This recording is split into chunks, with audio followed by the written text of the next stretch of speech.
Let's take a look at automatically creating panoramics using Photo Merge. This is a feature that has been built into Photoshop for years, and rarely can a still image capture the expanse of a place. So if I click on this first shot, you'll see all I did when I took these without a tripod was I attempted to mark visual pointers in the photo. Here the Golden Gate Bridge begins. Here's that same portion, and I'm simply just turning right and leaving a little overlap in each shot. I will shift-click to select all four, and from Adobe Bridge, which you launch through File, Browse in Bridge in Photoshop, I'll choose Tools, Photoshop, Photo Merge to build one seamless panoramic. I'll move this up so you could see it, and usually Auto is the best setting. I'll click OK. Now there were two checkboxes there that I didn't explain, but I'll show when we're finished how you could use them. Photoshop will create an overlap of each shot, scale it, and blend it, and color correct so it looks like every shot is perfectly aligned. As the camera moves, the light will change in the image. So Photoshop will compensate for that and color balance. And I love this. If I hit Shift and click on the layer mask, I could see the original seam where these two blended. I'll zoom in with Command plus or Control plus so you could see that. Shift click again and I've turned back on the mask. Shift clicking is disabling it. Shift click first shot, shift click the blend. I'll crop this down when I'm finished, but for now, let's jump back to Adobe Bridge. And in Bridge, let's try a different series. Here, I actually just loved the morning light that was caught. I think I took this around 7:30 a.m. here in San Francisco. And I wanted to use this piece even though it was part of an earlier series. Here is where the wall connects. And I got the bird flying over. And what I'm going to do is this is the left side. Then I panned over to the right a little more. And the farthest right side is not even in order. They don't have to be in order. If I click the first one and shift click the last one and run Tools, Photoshop, Photo Merge, Photoshop uses a very complicated algorithm to find the high contrast edges, measure the RGB values, and create a perfect overlap. In early versions of this Photo Merge, it didn't build layer masks for you. But I believe starting in CS4 or CS5, you now have masks, so you could do more advanced blending on your own if you wanted to. You could force it to perspective, or make a cylindrical, which is great for wrapping around surfaces, or do a sphere, or a manual collage, or just reposition. But I always leave it on auto.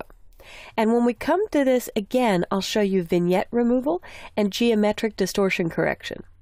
But the defaults I'm always happy with, and I'll click OK. So it's comparing each shot again. I've had a student do 64 independent shots of the Grand Canyon into one seamless panoramic. These images can be horizontal or vertical, so you could go in any direction. You just need to make sure in your separate shots that you capture the same object or something that overlaps. So here we could see Photoshop made a gorgeous, I'll zoom in with Command plus or Control plus, seamless panoramic. But let's take a look at the options for it. I'm actually going to close this first one because I can remake it again very easily, and I won't save. And I'll come back to Bridge with Command Tab on the Mac or usually Alt Tab on Windows. And this time when I choose Tools, Photoshop, Photo Merge, I'll turn on the options of vignette removal and geometric distortion correction. And when I click OK and let it run through its process, we will do Window, Arrange, and Tile so we can compare them side by side. In fact, before I tile, I'm also going to press my Tab key. Tab will hide all of your panels so we can focus on just the images. But geometric distortion correction is great when you have 3 or more shots because the images will start to bow towards the edges. This attempts to keep the original proportion of each still shot. So let's press Tab once to hide the panels, and I'll choose Window, Arrange, and 2 up horizontal, since this is a wide shot rather than tall. So if I look at these, you could tell by the number which one's the newest. This was my first shot without the geometric distortion correction or the vignette removal.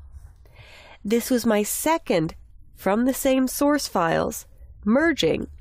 I'll zoom in with Command plus or Control plus, and you'll notice even a color shift. This looks a little bit richer, a little bit more orange. So in the original shot, I may not be capturing the full scope of the Palace of Fine Arts here. It looks a little thinner here, where in this shot, it is really giving me the vision of its true width and its true scale or perspective. Ultimately, you as the photographer will decide which shot you like the best and what look you're going for. One last note, with the vignette removal that it did, compared to the original shot, if I come back over to Bridge with Alt-Tab or Command-Tab on the Mac, I actually think it kept a truer version of this richness of this single shot that I was going for with the vignette removal and geometric distortion correction turned on. In fact, if you prefer the landscape to be a bit more flat, you could try this a third time with only vignette removal turned on, but not the geometric distortion correction. So this will be my final shot. I will go to Window, Arrange, and Consolidate All.